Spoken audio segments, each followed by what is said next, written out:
La investigación sobre los principios de la moral plantea que la moral no se basa estrictamente en la razón, sino en sentimientos tales como la simpatía y el interés. No se trata, pues, de una ética esencialista que parta de principios racionales absolutos, sino de una ética convencionalista que parte de cualidades agradables a todos. Y la principal de estas cualidades agradables es la simpatía.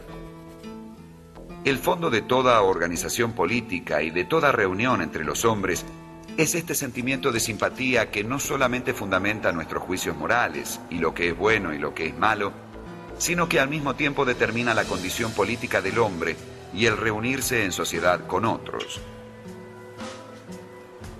Los ensayos y la reelaboración del tratado dieron a Hume un discreto reconocimiento, pero a la vez le hicieron fama de escéptico y ateo.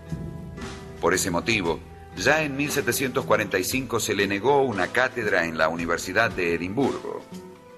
Hume necesitaba, pues, un trabajo, y lo encontró, primero como preceptor del marqués de Annandale y luego como secretario del general St. Clair en una frustrada expedición al Canadá contra los franceses. La aventura le valió a Hume el ingreso en la vida diplomática. Fue secretario de embajada en varias ciudades europeas, entre ellas La Haya, Viena y Turín. Volvió a su ciudad natal y en 1751 trató nuevamente de obtener una cátedra en la universidad, esta vez con el respaldo de su amigo, el economista Adam Smith. Pero otra vez fue rechazado en virtud de sus opiniones religiosas. En 1752 obtuvo un puesto muy importante en la biblioteca de Edimburgo. Eso le dio una tranquilidad económica muy grande, y entonces se dedicó de lleno a la elaboración de sus obras de historia de Inglaterra. Las obras históricas de Hume aumentaron su prestigio. De hecho, hasta principios del siglo XIX, Hume sería más reconocido como historiador que como filósofo. En 1756, publicó 2 volúmenes que abarcaban el período desde Jaime I hasta la Revolución de 1688. En 1759 apareció la historia de la Casa de Tudor y en 1761 la historia inglesa desde la invasión de Julio César hasta Enrique VII. En este lapso solo publicó una obra filosófica, sus 4 disertaciones, que incluía un estudio sobre la historia natural de la religión y que fue publicada en 1757. Hume expresa que los testimonios contrarios a las leyes naturales son menos creíbles que las propias leyes naturales, y que entonces uno está llevado a dudar de los testigos de milagros. Y al criticar el testimonio sobre los milagros, desaparece toda posibilidad de fundar la religión sobre lo sobrenatural.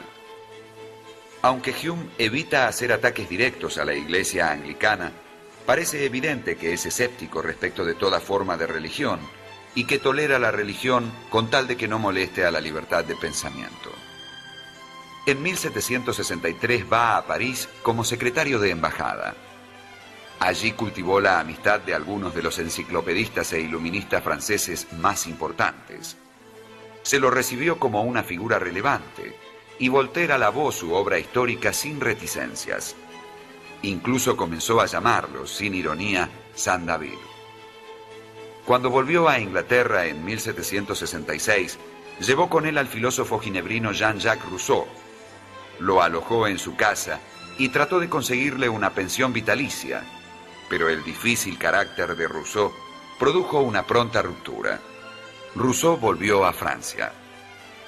Entre 1766 y 1769, Hume vivió en Londres, ocupando un cargo de subsecretario de Estado. Luego decidió regresar a Edimburgo y retirarse de la vida pública. Para su sorpresa, comprobó al llegar a Escocia que se había convertido en una figura famosa. Pocos años después de su regreso a Edimburgo, los médicos le diagnosticaron una enfermedad intestinal. Entonces realizó una gran cena para todos sus amigos, en el que sería su último acto público. Murió en su casa el 25 de agosto de 1776. Antes de fallecer, tuvo tiempo aún de escribir cartas de despedida y de redactar una breve autobiografía que se publicaría póstumamente.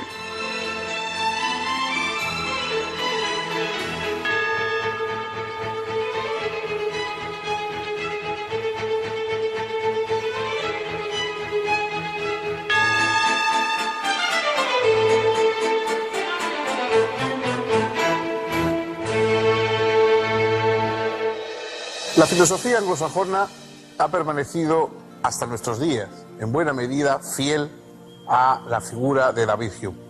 Sigue siendo una cita obligada para todos aquellos que estudian epistemología, los que estudian psicología, los que estudian ética. En el mundo anglosajón es muy difícil que algo no comience con un planteamiento de Hume, porque realmente fue un pensador de una agudeza y de una fuerza extraordinarias.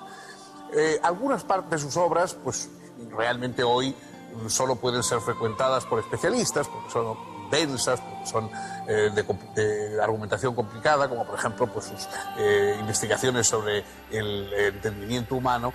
Es difícil, digamos, que un lector profano disfrute de ellas.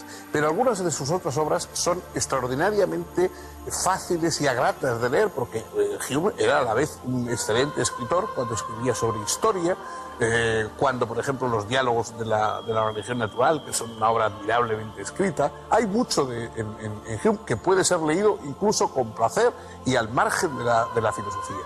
Pero su figura, su enseñanza, ese escepticismo, ese poner todo en cuestión y poner en cuestión incluso cosas que no se había atrevido a cuestionar el propio Descartes. Cuando él dudaba, Descartes, metódicamente de todo, nunca se terminó por dudar de verdad de la existencia del propio yo de Descartes. También Hume duda de eso. Fue un espíritu cauteloso pero extraordinariamente libre. En su obra llega mucho más allá que la de cualquier otro pensador del siglo XVIII. Pensemos, por ejemplo, que figuras que tienen fama de impías, anticlericales, etcétera, como Voltaire. Voltaire era un deísta, creía en un Dios organizador del mundo, que es precisamente lo que descarta y desmonta David Hume en sus diálogos sobre la religión natural. Es decir, es un espíritu mucho más vigoroso y mucho más peligroso para las ideas establecidas que la mayoría de los autores de la época. Por supuesto, sigue siendo una de esas figuras que son imprescindibles y que han dado en un campo, en un área cultural como es el mundo anglosajón, un empujón definitivo a el camino que va a continuar la filosofía.